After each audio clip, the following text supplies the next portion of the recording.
Hi there, welcome to Conversations, where we seek to advance your leader and team excellence by discussing relevant topics that impact today's organizations. Welcome to the show. Hey there, leaders. Today we will be having a conversation around creating and collaborating expectations. I'm your host, Dr. Kelly Whalen, and our guest today is Dr. Diane Wiater. She is a strategic leadership development coach and consultant. Diane has a PhD in organizational leadership, trains leadership coaches, is certified as a Gallup Strengths coach, and certified in administering the MBTI. Dr. Wiater's passion is helping people become their best selves, and in doing so, raise their leadership competencies and expression. I can say from firsthand experience that she indeed accomplishes this with leaders. For those who enjoy Cliftonstrengths as much as I do, it's always fun to hear our guest top 5.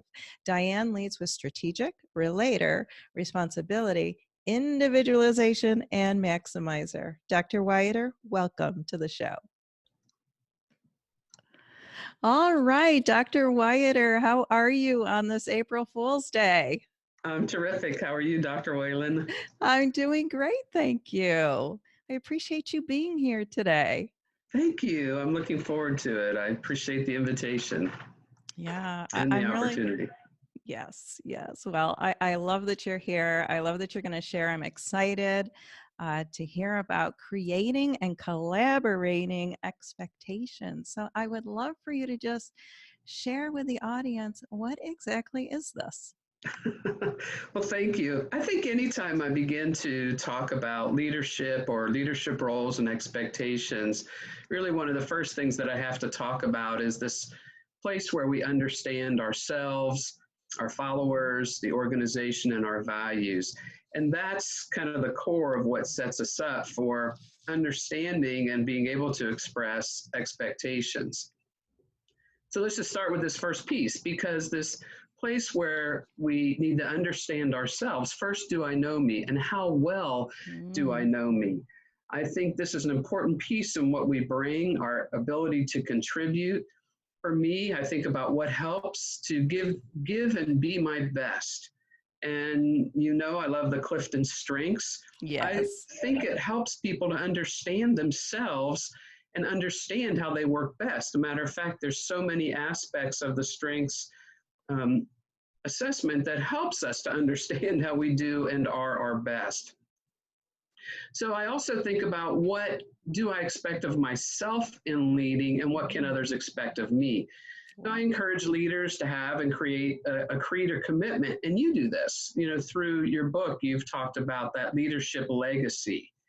And I think that's an important piece to have to help us frame our leadership. Yes. And Cruzes and Posner talk about this when they talk about us modeling the way as a means of demonstrating our expectations for others, and thus the expectations that we might expect of ourselves, to be able to model that for them. So important. So when we think about that too, it's important in that collaboration space then to understand the other people. And again, to me, I know we hadn't talked about this being a strengths conversation per se, but it really has to be when we're talking about expectations and we're talking about bringing your best contribution to the table and understanding how you can do that, even when you have, or particularly when you have job descriptions and things to that sort.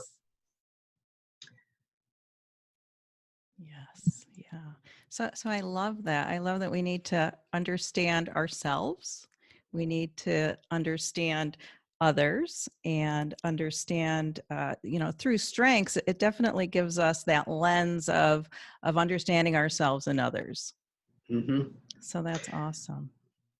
Yeah. So again, continuing in that space of that understanding others, because as leaders, we're serving other people. And the more that we can understand how they do their best, it helps us too in communicating what we expect of them. It's this twofold space of, I have this expectation and of them, but then they also have expectations of me or of, their leaders. So we're talking about this place of contribution. I think people want to do and contribute their best in a meaningful way. I think that people want to make a difference. They want to Yes. know how to do that more, and particularly through their work. So that place again of connecting, you connect performance, expectations to purpose, mission, and vision. And this strengthens people's motivation when they understand how it is what they bring contributes to the organization's mission, vision, and values and purpose. It brings them more meaning and they're more excited to contribute. They want to find even more ways to do that. I think an important piece in this place of expectations, as we talk about it too, is that when someone's on the team, they're on the team for a reason. And it's important for us to let them know what that reason is. Like, why did I ask you to be on this team? Why do we want you on this team? Right. And on the other side of that coin, when someone asks me to be on a team, I want to know why they asked me to be on a team, or sometimes even why did you hire me? Those are important things to understand, and it helps to frame all of the expectations that come following that. Yeah, that's interesting. I love that you said that, because I'm wondering how many people think when they go through the interview process and they're actually hired, why did they hire me? What was that, moment where they said, yes, you are the one that we want on our team? So I think that's awesome. Yeah, I think it's something I've done for years. And when I teach people to do interviewing, or, even mentor some folks, it's one of the things that I encourage people to ask in the interview process. Goes back to that is, okay, so is there something that would keep you from hiring me? But then once you get hired, the first question is, why me? Yes. And people kind of go, well, I hired you. What do you mean, why you? But I want to know, because it helps me, again, in framing expectation. And it, at times maybe when I bring all of that self that they hired, I can say, but you asked me to bring this, or help me bring it better, those types of things. So good. And that goes at every level, right? I mean, if we talk about a CEO, why did the board, choose that CEO or the executive director or that organizational consultant, that coach, regardless of where, that person lands? I think that is an important question. Well, it gives us an anchor. And when we talk about, again, now we talk about strengths. When you have that anchor about understanding why somebody hired you, it gives you confidence in bringing your strengths, and it gives you confidence in knowing that it's okay to bring that because that's what they wanted, that's what they hired, or that's what they asked. That's the contribution that they're desiring of you. Yes. And it brings a confidence to people. And in times that, when you're talking about your contribution and your strength, it can help you lean into something that you might not otherwise lean into when you are remembering, wait a minute, this was something they hired me for. This is a reason they asked me to be on this team. This is a reason they asked me to lead this team. They want this from me. And I can bring it with confidence, knowing that it's what they requested and what they desired. And it's what that person has. Exactly. And this, honestly, is a great season. We're doing this recording at a time when there's so much upheaval in the nation and the globe. And it's a great time for reestablishing or resetting, reconnecting expectations with people. There's so many people that I'm talking to right now who are asking the question of I'm not sure what's expected of me. So much of the workforce has been pushed to their homes right now, and jobs and positions, work does look different. Leadership looks different. Sure does. And so many stories about leadership success, leadership heroes right now, as well as leadership failures. And you know what it rests on is people's expectations. Where we hear of the leadership heroes, those people are going above and beyond the expectations of their followers. They're anticipating needs, they're asking questions, they're supplying resources, they are assisting with information. And where we're hearing about leadership failure right now, it's because those expectations haven't been met. It's because those people who are following or who are contributing somehow don't know what they're supposed to bring, how they're supposed to bring it, or what's really transpiring. So, and I'm sure you're hearing those things as well right now. It's all about bringing that leadership excellence, and it is by design. Exactly. It is by design. I mean, let's face it, aren't we in that place where really you can't prepare for this moment now? You're either ready for this moment and have set yourself up for the success in this time of crisis and chaos, or you're not. And organizations and people, leaders who haven't really been ready, who haven't been modeling the way, aren't really able to ramp up and be successful right now. Yeah, that is because a true I'm not statement. hearing pardon? That's a true statement. Yeah, I'm not hearing about people who were meeting expectations and aren't anymore. I'm hearing the excel of that, people who weren't leaders, who weren't meeting expectations, and now it's just accelerated. And on the same hand, leaders who were, and that's also ramped up a little bit. Yes. But this communication piece, it is important, from the beginning of the relationship that you have with leader, follower, organization.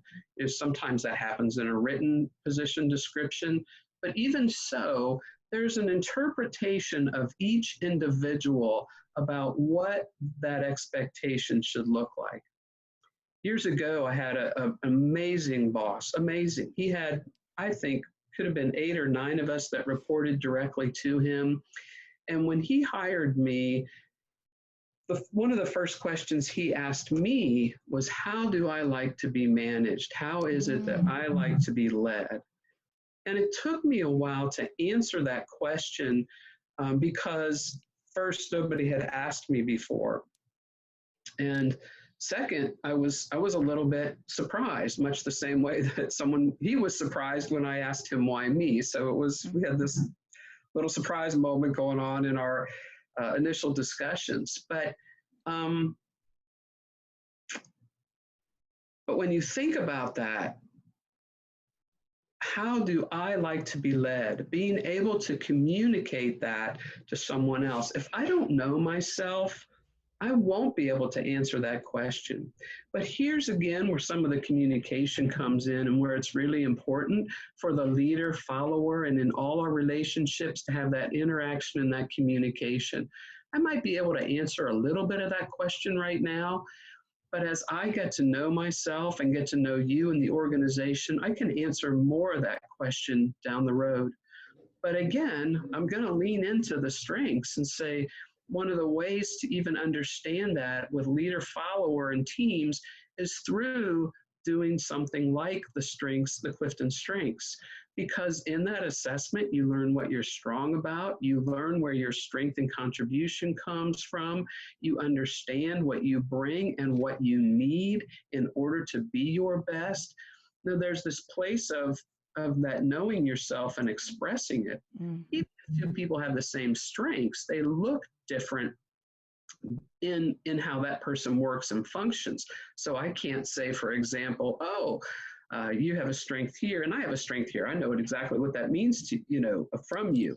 Well, I don't until we talk about it.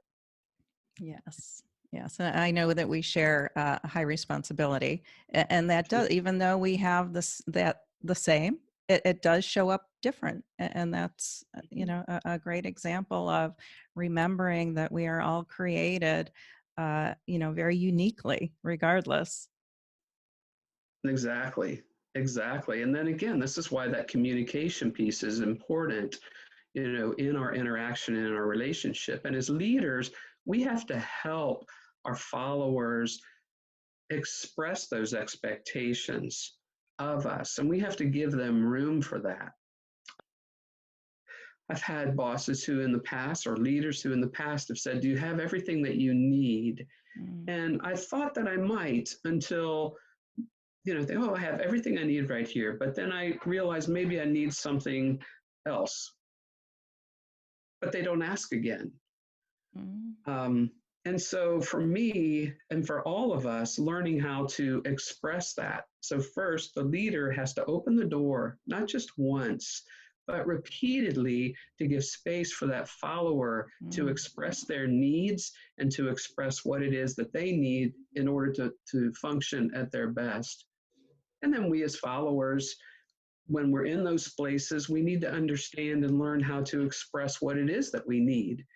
So this expectation isn't just about, timeliness of a task, perhaps, or the quality of a particular function, but it's understanding how to create what helps me be my best and do my best. So it has to do with that organizational environment or the environment that I'm working in.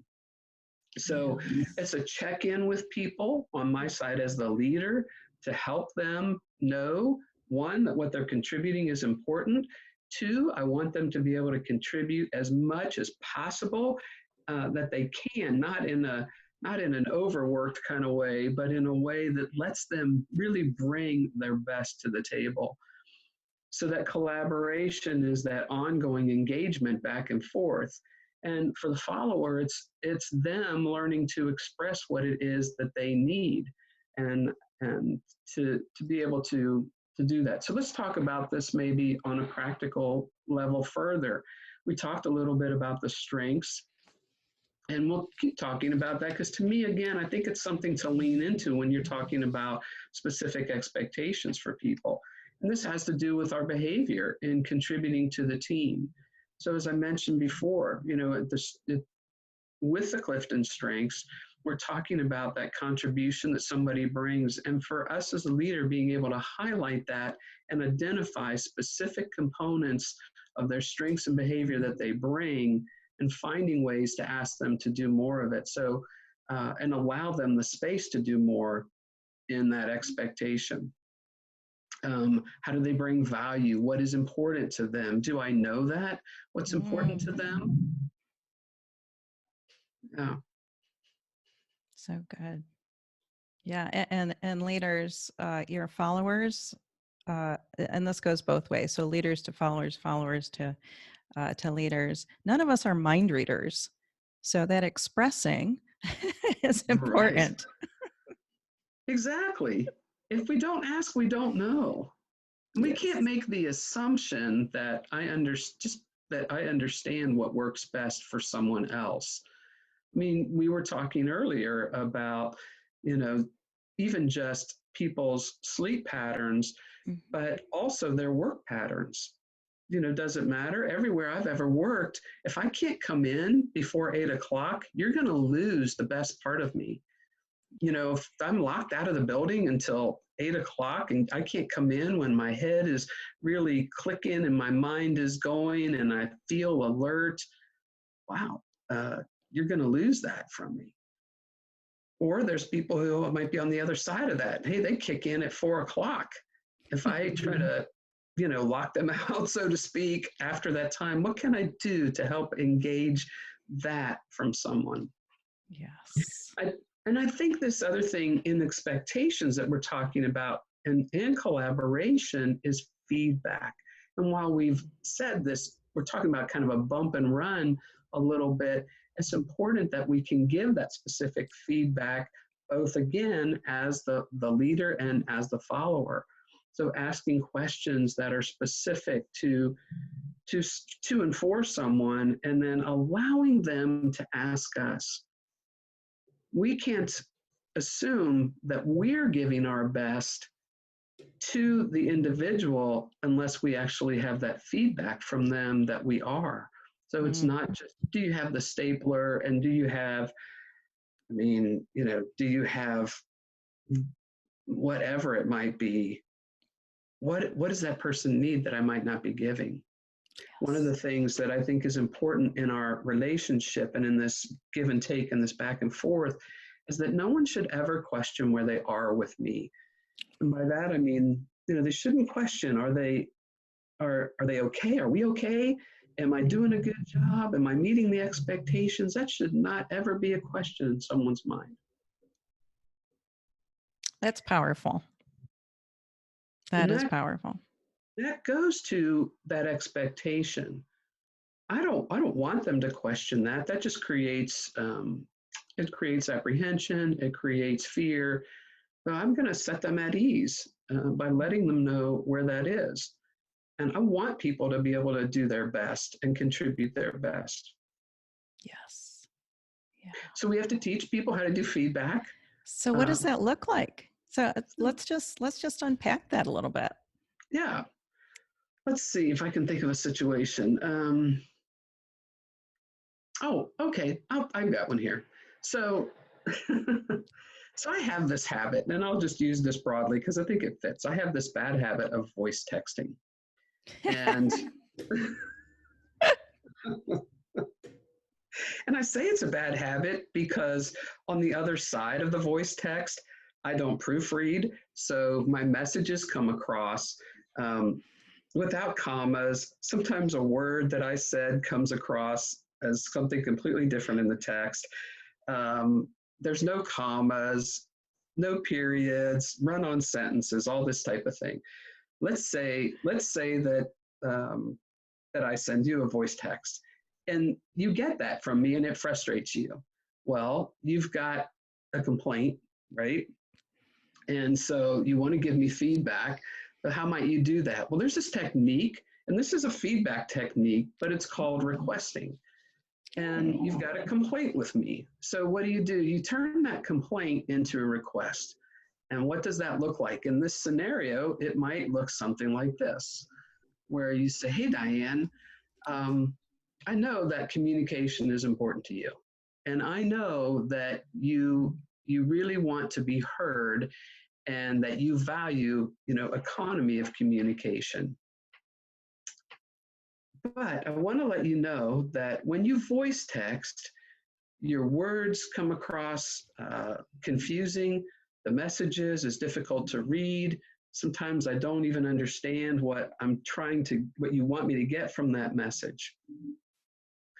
Would you please, and this is the request, would you please proofread your messages that you voice text before you send them? So now you've taken something that is a little bit of an aggravation to you, something that you need from me, clarity of communication, and you've turned that complaint into a request. And in that, I've gotten some feedback.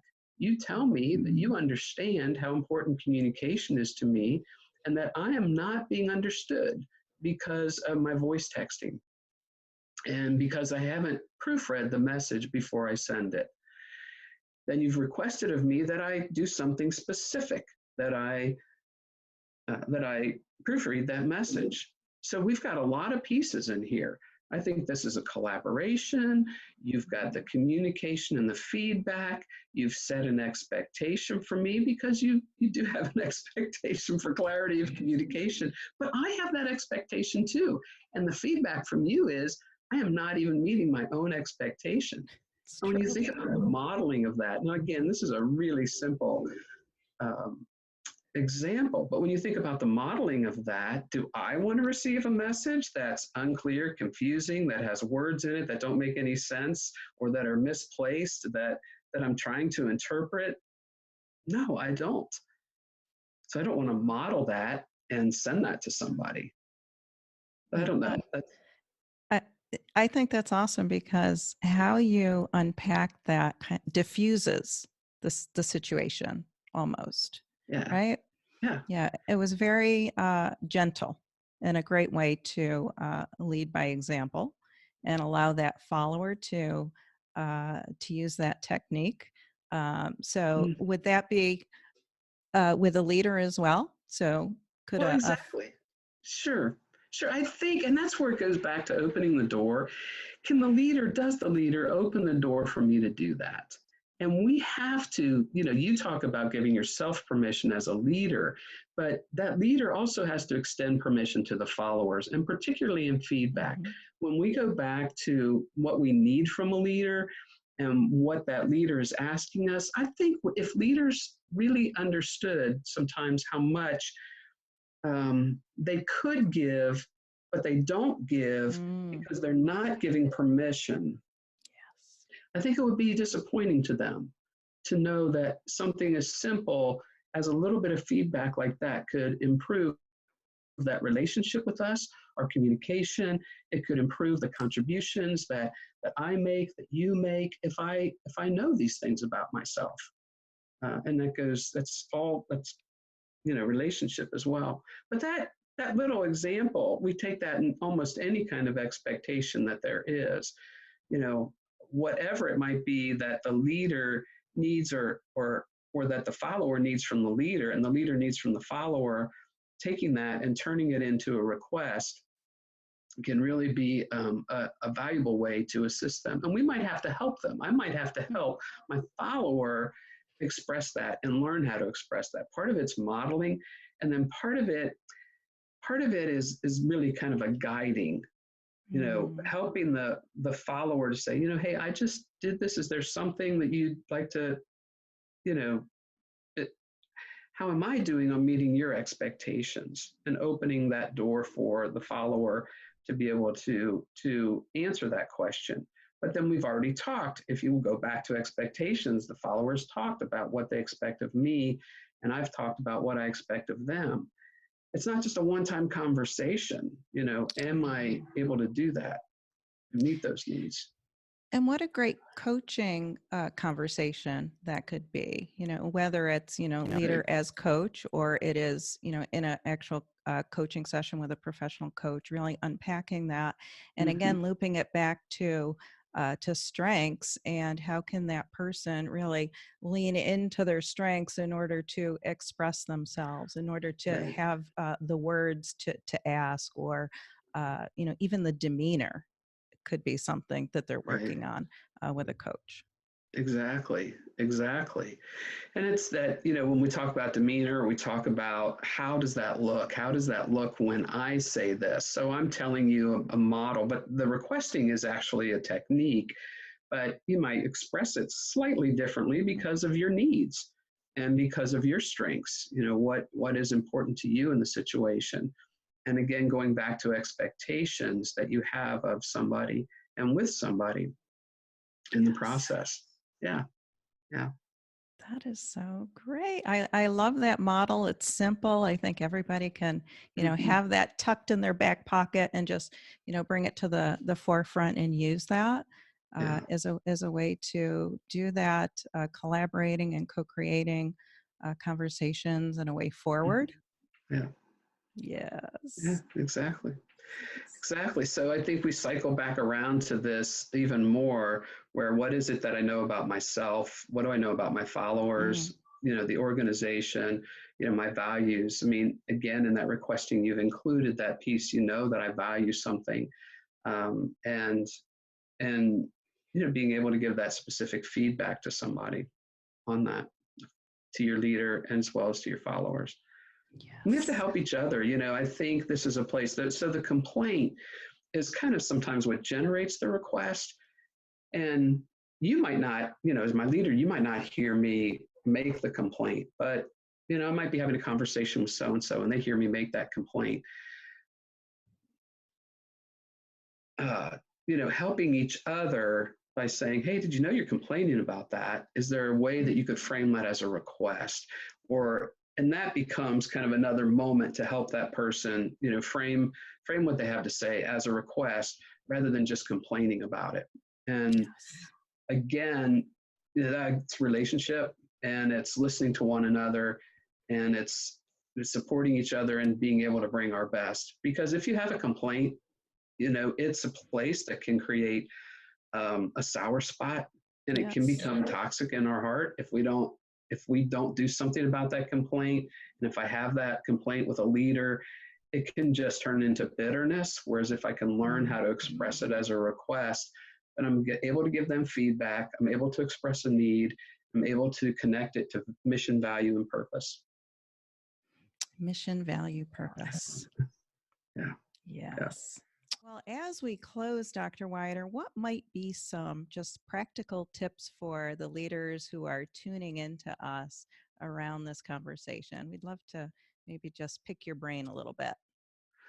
Sure. So I think we've already addressed it, but let me kind of pull it together for us. I've talked about, and I can't stress enough, that knowing yourself. If you haven't done so, I recommend taking a Cliftonstrengths assessment or an assessment, but I prefer the Cliftonstrengths. I think it's a really valuable tool. Knowing your team. So having your team take assessments to assist you in knowing them, knowing themselves, and then knowing each other as a team builds that common language that is also valuable in expressing expectations.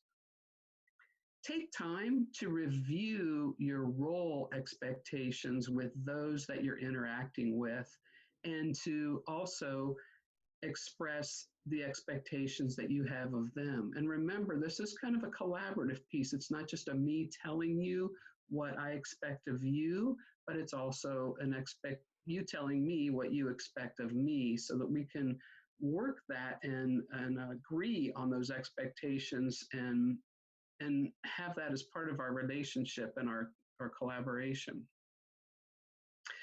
Open yourself to feedback with specific questions to those around you, to those that you're serving. Learn how to do requesting and how to teach others to do the same.